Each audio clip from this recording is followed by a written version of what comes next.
My wife lied about volunteering, but I found her kissing another man in front of strangers' house.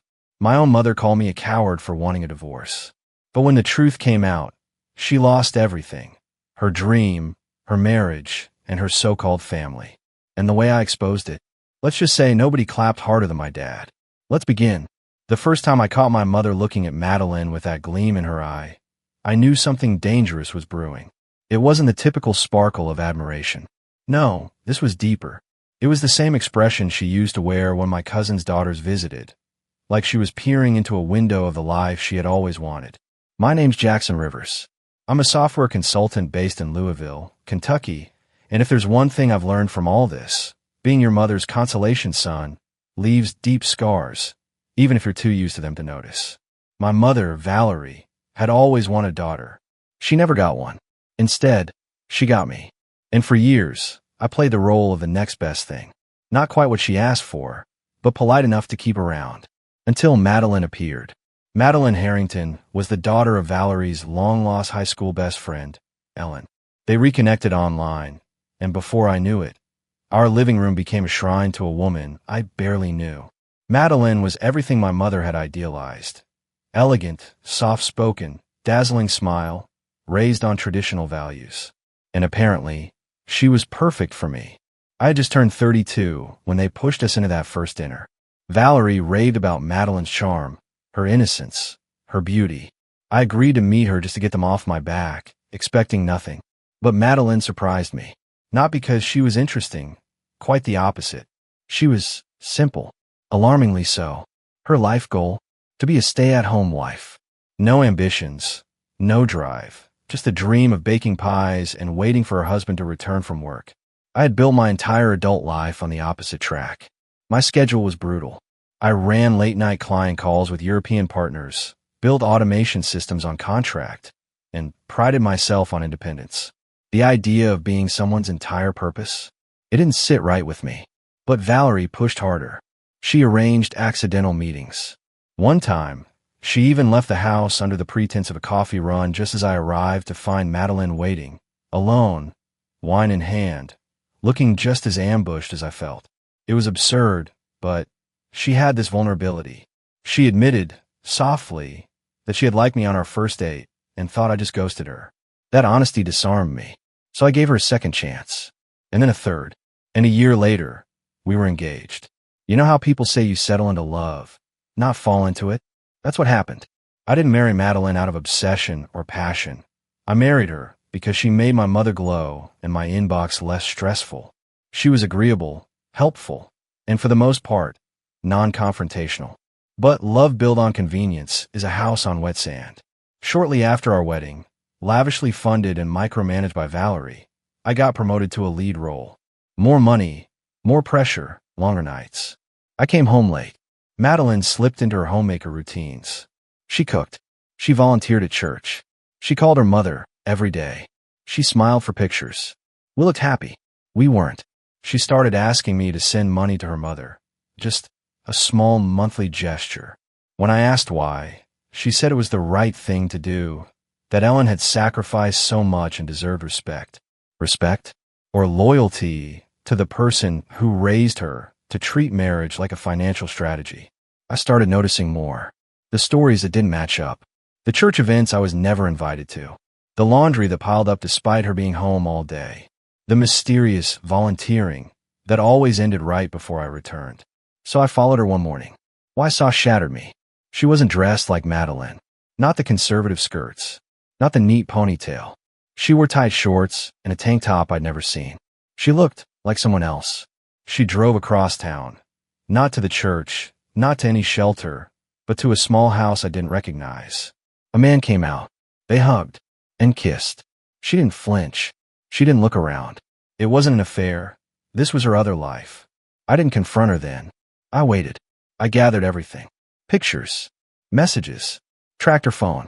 Watched her with him. Again and again. His name was Grant Weston, her high school sweetheart. Their messages weren't just romantic. They were mocking. She called me the sponsor. He called me the dummy with the house. When I had enough proof, I prepared my revenge. I hired a lawyer, started the divorce quietly, and the night I chose to confront her, I didn't scream. I printed the photos. I laid out her texts. I told her what church I had visited, the one where no one even knew her name. She folded, cried, swore it meant nothing.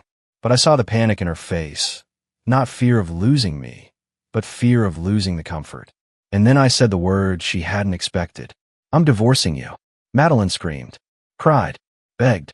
But the more she begged, the calmer I became. What came next? Let's just say, exposing a cheater is one thing. But watching your own mother testify against you, that was the real betrayal. I never imagined that the woman who brought me into this world would be the one to twist the knife deeper. After I confronted Madeline and handed her the divorce papers, the silence between us turned into a war. But what I didn't see coming was the moment my mother, Valerie Rivers, chose to step into the battlefield. Not beside me, not behind me, but across from me. When I served the divorce notice, I expected rage. I expected Madeline to call her mother and try to spin a version of the story where she was the victim. I was prepared for that. What I wasn't prepared for was Valerie marching into my home uninvited 3 days later, standing in my kitchen as if it were still hers, and demanding, "What are you doing to her?" There was no hello, no concern for how I was holding up, no motherly support, just anger that I had the audacity to walk away. "She's pregnant," she snapped, crossing her arms like that single revelation should end the conversation. I blinked. "What?" "She's carrying your child, Jackson." Madeline hadn't said a word about it during our confrontation. She cried. She denied. She begged. But she didn't mention a baby. Not once. Now, 3 days later, it's a headline in my own mother's voice. "I don't believe her," I said flatly. Valerie's face twisted into disappointment, so sharp it could have carved glass. "You would doubt your own child? You think she'd lie about something so sacred?" "I don't think." I paused, steadying myself. "I know she's capable of lying. I watch her do it. For months. Every day." But Valerie wouldn't listen. She launched into a speech I'd heard versions of my whole life. About how everyone makes mistakes, and how one moment of weakness shouldn't destroy a marriage. About second chances. And what if that baby is your only shot at fatherhood? It was the same narrative. Not of truth, but of convenience. Valerie didn't want her fantasy broken. She had invested in this marriage like it was a business partnership. She helped pay for the wedding, took control of the guest list. She designed the floral arrangements. She had positioned herself as the queen mother of a perfect family, and now that illusion was shattering before her eyes. I told her, calmly, "Until there's a paternity test, there's nothing more to say." She left furious, and from that moment on, she began working against me. What started with pleading texts turned into coordinated manipulation. Madeline's mother called me the next day, echoing the same lines Valerie had used. My mother started meeting Madeline for lunch, started posting photos with her, started calling the unborn child her granddaughter. I sat in stunned silence the day Valerie told me, "You need to take responsibility. That's your family, whether you like it or not." I had to bite my tongue to stop myself from laughing in pain. Responsibility? Was she serious? What about Madeline's responsibility? For deceiving me? For disrespecting the vows she stood in front of God and made? For lying about volunteer work and kissing another man in broad daylight? But according to Valerie, my refusal to accept the baby without proof made me the villain. My lawyer was direct. "Don't engage emotionally. We're filing, and we're requesting a paternity test before anything related to custody or child support is even discussed."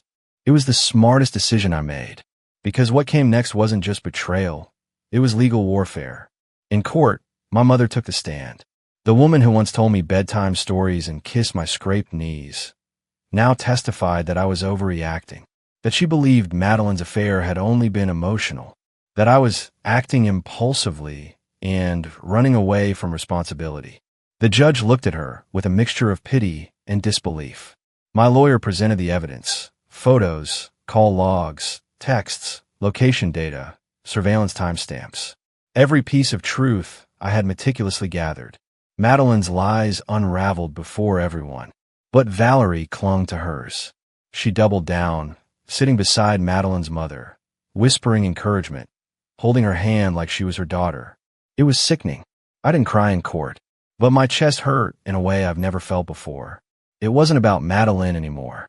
It wasn't even about the betrayal. It was about watching the one woman who should have stood by me, watch her fight for the person who tore my life apart. I won the first hearing. The judge ruled that paternity must be established before any custody or child support would be determined. That meant everything was paused, frozen, no payments, no responsibilities, until the child was born and a DNA test was complete. Valerie was livid. After court, she cornered me outside, her eyes blazing, her voice sharp. "I wish you weren't my son," she hissed. "A real man would step up, test or no test. That baby needs you." I stared at her. I didn't respond. What could I say that would break through the delusion? I walked away, leaving her mid-rant. The following weeks were a storm. Madeline started texting again, leaving voicemails. "I'm scared. I miss you. You don't have to forgive me. Just be there for her." I didn't reply. I knew it was a trap. I moved on, quietly, focused on work. My father and I grew closer during that time. He saw everything. He stayed silent for years during Valerie's obsessive control over my life. But now, he began to speak up. He came over one evening after dinner and sat with me on the porch. "Your mom's losing it," he said, rubbing his temples. "I know." I told her if she doesn't stop forcing Madeline back into your life, I'm done. I looked at him, unsure. "You mean done how?" He exhaled slowly. "I mean I'll leave." My father, quiet, stoic, always calm, had reached his limit. And that night, for the first time in my life, I saw in him the one thing I never associated with him before. Rage. Not explosive, not loud, but cold, focused, and terrifying. He wasn't angry about just Madeline. He was angry at all the years Valerie rewrote reality, pushed people around, controlled narratives. He had watched her betray her own son, and now he was ready to walk away. The silence between us stretched long into the night. I didn't know what tomorrow would bring, but I knew this much. The storm wasn't over, and I was done playing nice. The morning Madeline gave birth, I got a text from an unknown number. Just 3 words. "She's here. Please." No name, no context. But I knew. My hands didn't shake. My breath didn't catch. All I felt was a cold, quiet certainty rising in my chest like a tide. This is the final test. I didn't reply. Instead, I called my lawyer. Within 6 hours, we had what we needed: court-authorized paternity testing. No delay, no debate. The judge had already laid the groundwork weeks ago. Now it was execution. Madeline, to her credit, or maybe just her exhaustion, didn't resist. She signed the paperwork at the hospital. I walked in, didn't look at her, and handed the nurse the documents. She whispered my name. "Jackson." I didn't stop. I left. That was a Wednesday. The results arrived the following Monday afternoon. A white envelope with an official seal dropped onto my front porch like a truth bomb. I opened it alone. Negative. I wasn't the father. It didn't surprise me, but it still hit hard. Not because I had secretly hoped the baby was mine. No, it was because now, finally, everything was undeniable. Everything they screamed, everything they pushed, all the narratives Valerie and Madeline spun like sugar-coated knives. It was all exposed. I didn't wait. I sent the results in a single PDF to everyone in the family group chat. Valerie, Madeline, her mother, my father. Then I wrote a single message beneath it. "Here's the truth. Now, leave me alone." It was like dropping a grenade. Madeline called first. I didn't answer. Then came the text storm. I didn't know. It must have happened earlier than I thought. "Please, Jackson. She needs a father. Everyone's going to turn their back on me." She was right. They did. But not before Valerie tried one last desperate stand. She called me screaming, raging, spitting words into the phone like hot tar. "Do you know what you've done? You humiliated me. Everyone's blaming me now. They're saying I was a fool, that I backed the wrong person." I didn't raise my voice. I didn't scream back. I just let her spiral. She wasn't mad about the betrayal. She was mad about the perception. Her perfect narrative, daughter-in-law, grandchild, redemption, was shattered. And the one holding the hammer was me. I finally spoke. "You lied in court, Mom. You testified against your own son. And for what? A baby that isn't even mine? A fantasy that you wanted so badly you burned your own family to chase it." There was silence on the line. For a moment, I thought she'd hung up. Then came her voice, small, broken. "I just want a granddaughter." It crushed me, not because of what she said, but because she meant it more than anything she had ever said to me in my life. My pain, my marriage, My betrayal. My divorce. None of it mattered. She just wanted a child she could dress up and hold in family photos. I was nothing but collateral. My father, meanwhile, wasn't just furious anymore. He was finished. He showed up at my house 3 days later with a suitcase and a manila folder. "I'm done," he said, setting the bag down beside my couch. "I'm moving in. I can't stay with her." I stood frozen for a moment. "You sure?" He nodded. I told her if she gives one more dime to Madeline, I'm leaving. Yesterday, she dropped off a crib. A crib, Jackson said it was a grandmother's duty. I packed that night. It was surreal, watching him carry his retirement bags into my guest room.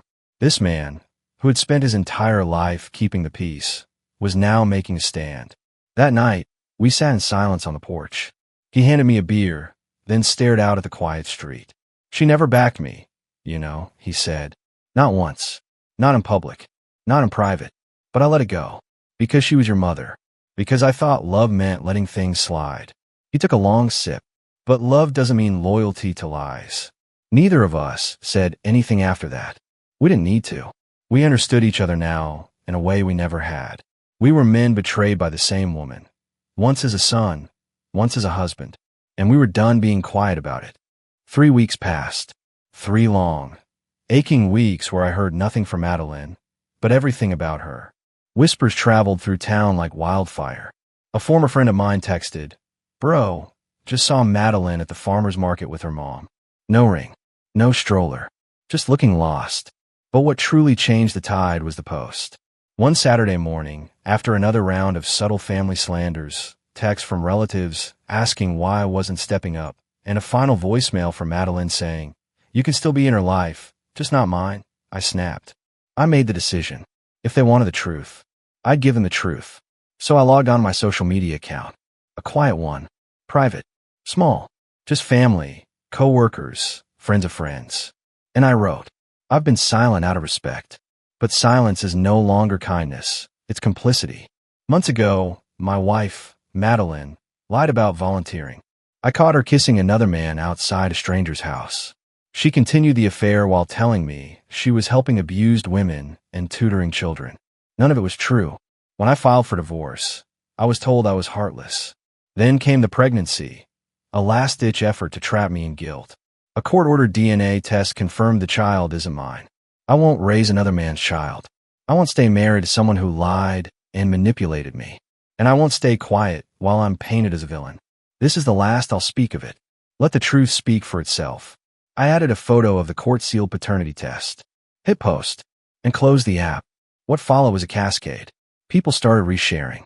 Not strangers, family, cousins, childhood friends. Even people from my old church group started commenting. I had no idea. "You did the right thing. Wow, she fooled all of us." And the most unexpected part?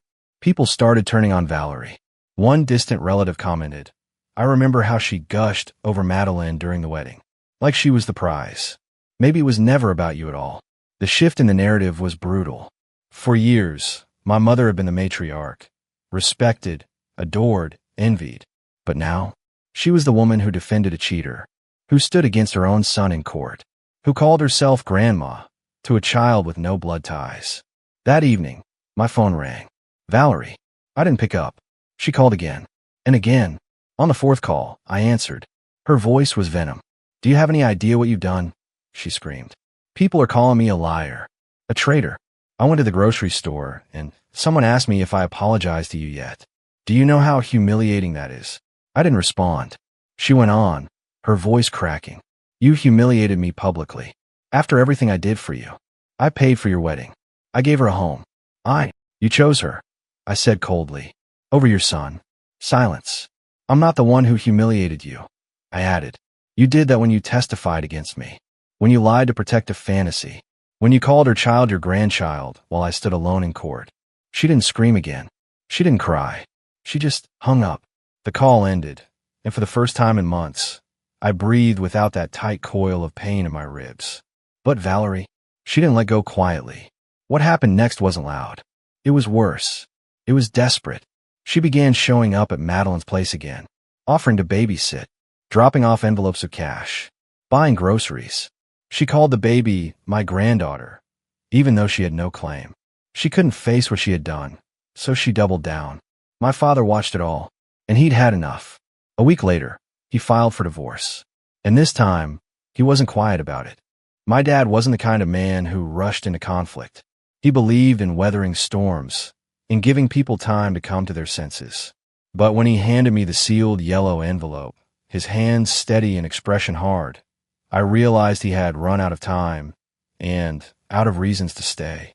I filed this morning, he said, sliding the divorce papers across the kitchen table. I didn't ask why. We both already knew. Valerie had lost herself in a dream she refused to wake up from, and she was willing to sacrifice everything, her husband, her son, her family's dignity, just to preserve it. She's still calling Madeline's baby her granddaughter, he added with quiet fury. Still wiring her money. Still blaming you for ruining the marriage. I leaned back in my chair, exhausted just hearing it. What did she say when you told her? He gave a bitter smile. She laughed. That part stunned me. She said I was bluffing, that I'd never leave, that I was too old to start over. He paused, eyes fixed on the window like he was watching a storm roll in. She thinks the years we shared were chains. I didn't know what to say. It wasn't just about the betrayal anymore. It was about a lifetime of quiet erosion.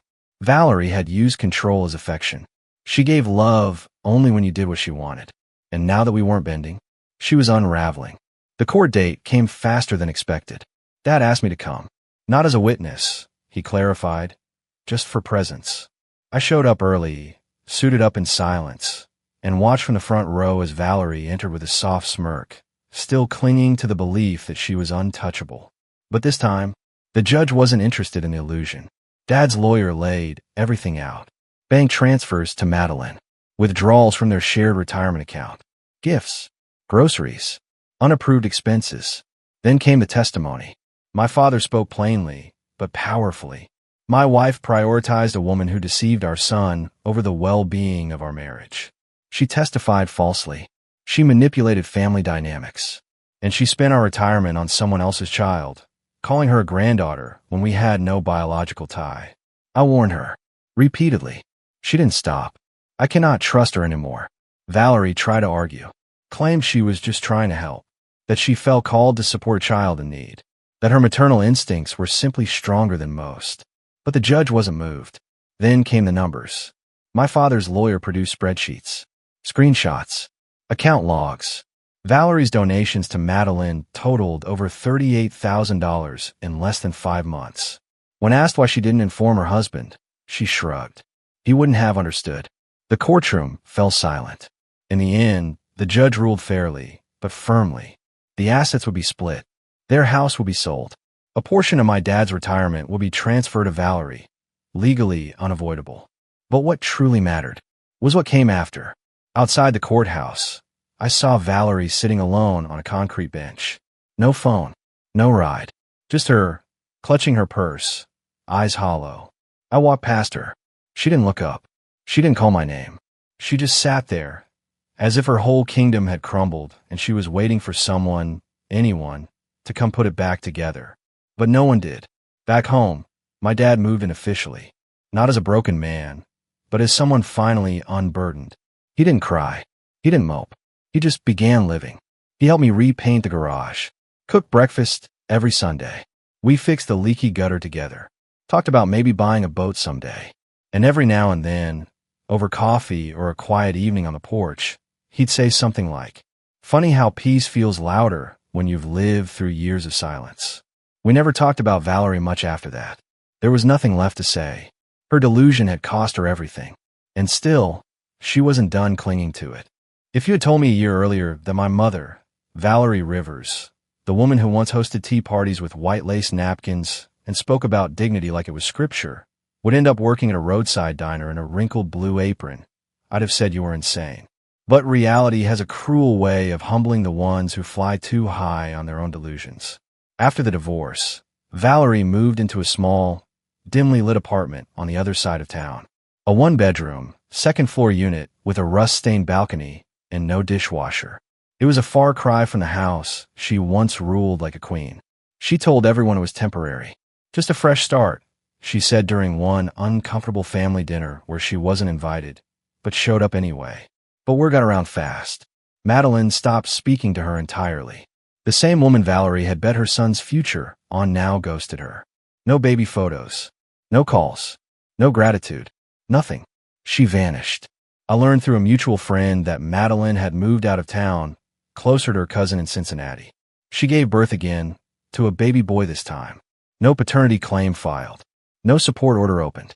And Valerie, she was left holding air. I only found out about her job by accident. One Tuesday afternoon, I was driving back from a meeting with a client when I took a wrong turn off the highway.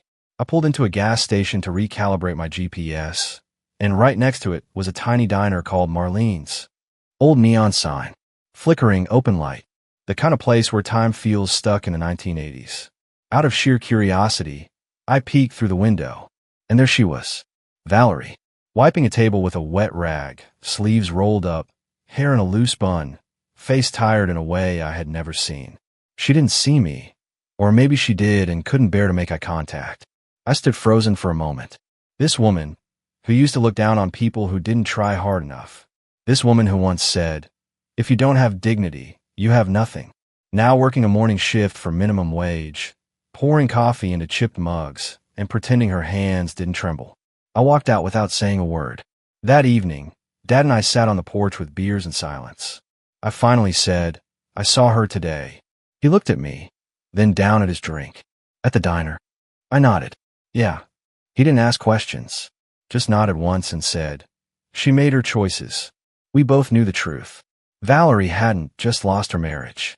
She'd lost her power, her fantasy, her imaginary granddaughter, and the people she manipulated had finally stopped playing along.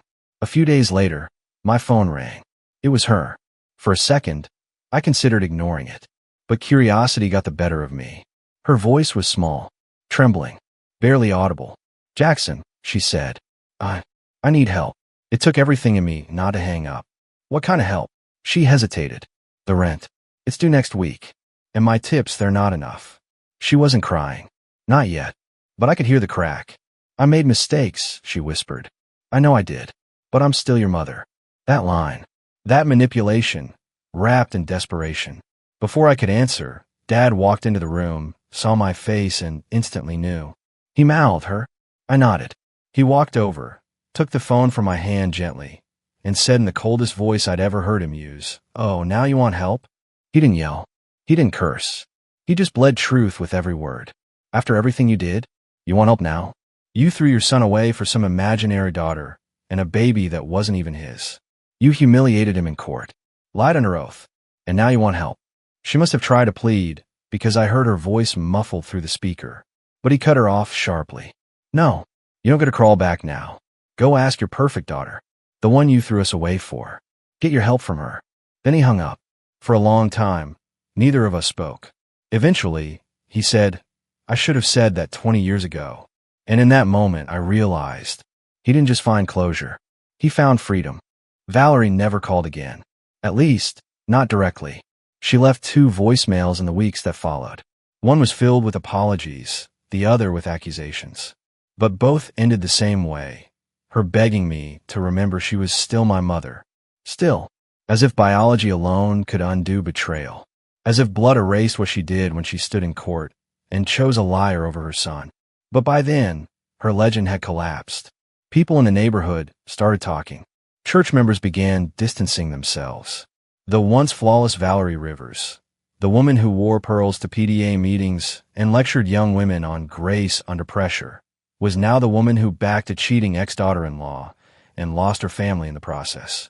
And in the absence of validation, she became a ghost. One night, while grabbing a late dinner with my dad, a woman approached our booth. Short, in her 60s, with tired eyes and a plastic name badge clipped to her shirt. I didn't recognize her at first. Then she said, "I used to work with your mother, at the mayor's office, years ago." My dad tensed, unsure where this was going. She smiled gently. "I just wanted to say, you were right to walk away. I watched that woman throw everyone under the bus if it made her look noble. Everyone saw how she treated you. We just didn't say anything." She gave me a soft pat on the shoulder. "You're not the villain in her story, Jackson." She was always the queen of denial. Eventually, even her castle fell. And just like that, she walked away. For the first time, I didn't feel bitter. I felt free. As for Madeline, I hadn't seen her in months. But life has a way of delivering full circles in the places you least expect.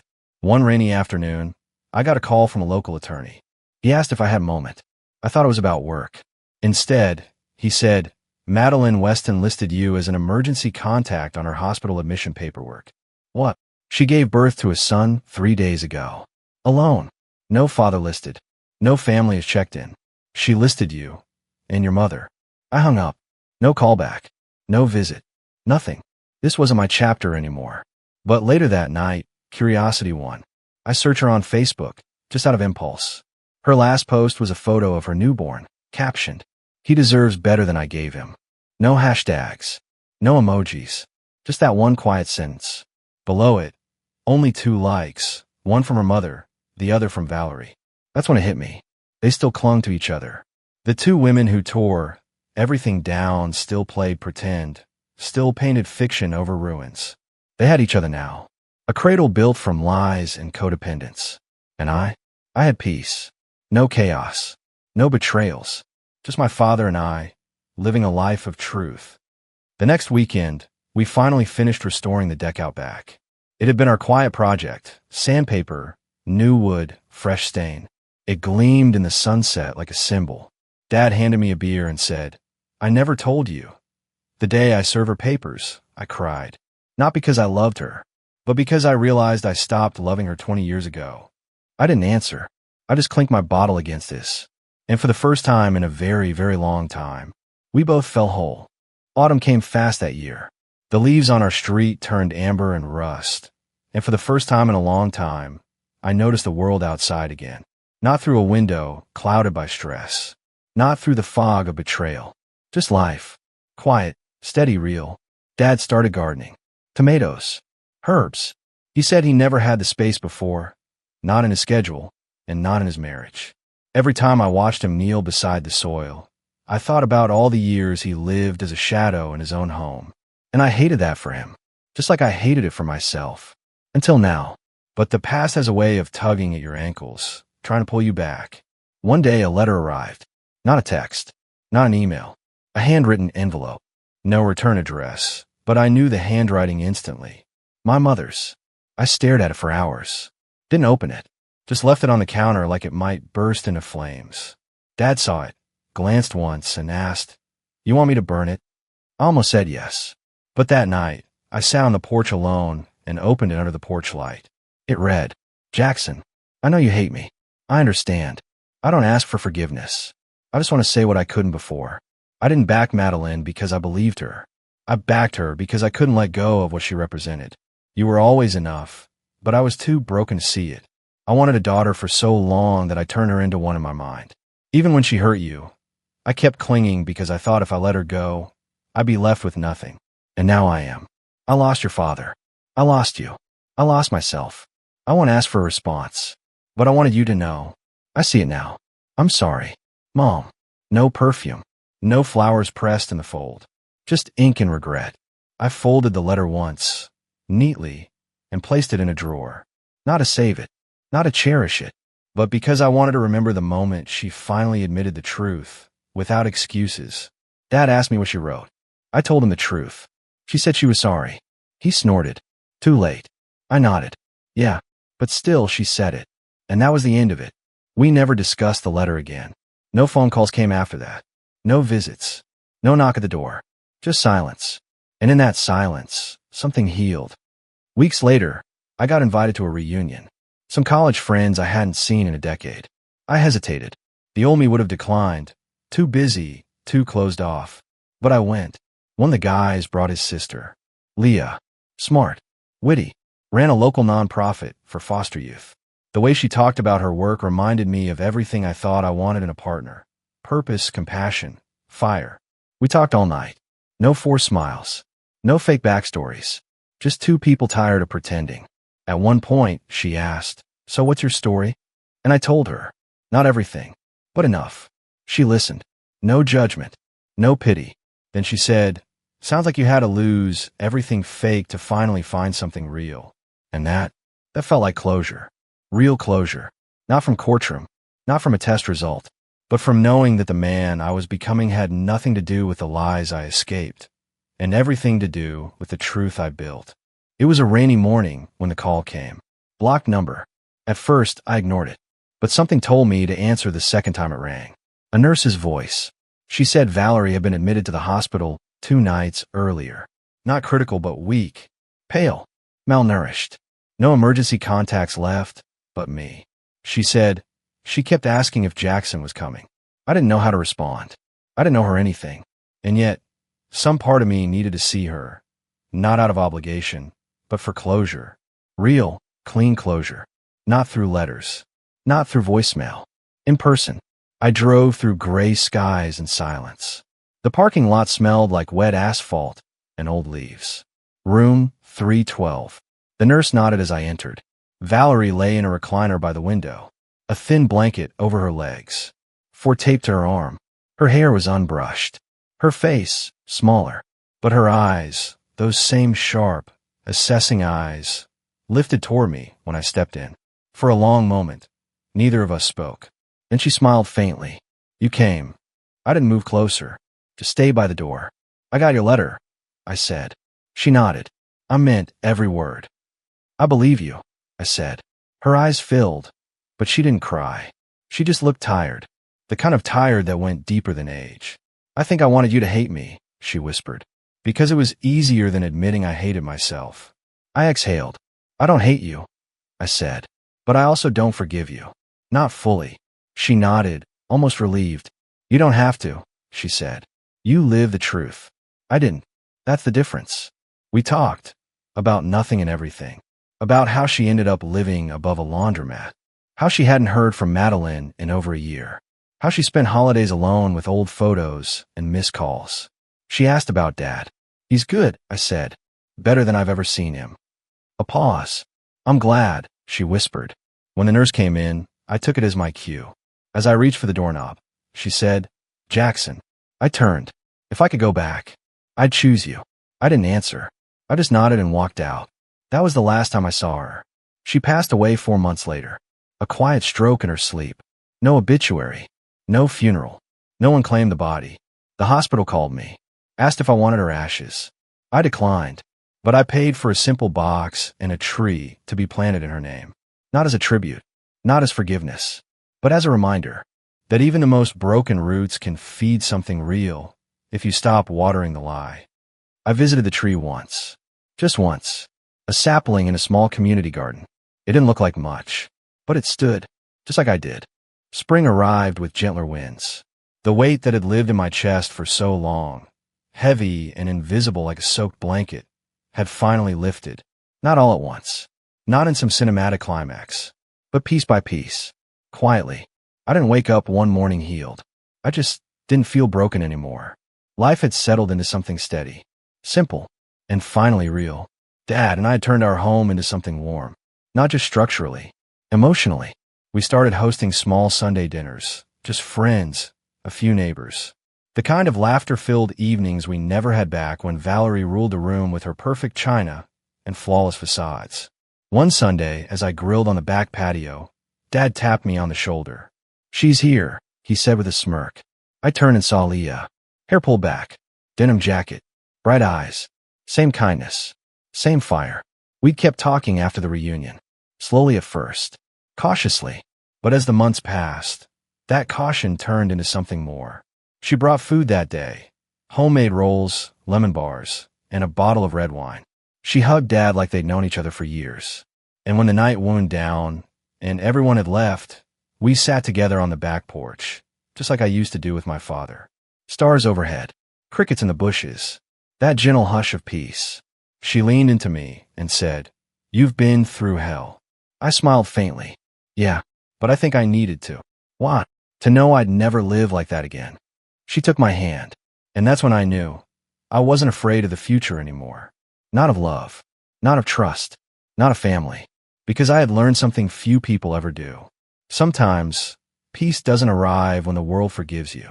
It arrives when you forgive yourself for staying too long, for hoping too hard, for trusting the wrong people, for breaking before you left. I never checked on Madeline again. I heard rumors that she moved twice, That the second child's father left, too. That she's trying to start over. But she was no longer part of my story. Not really. And neither was the version of me that needed her love or my mother's approval. That man was gone. What remained was someone I respected, someone I had become, not out of spite, not out of revenge, but out of survival. And in that survival, I found my freedom, my truth, my home. And for the first time in my life, I didn't feel like anyone's disappointment. I felt whole.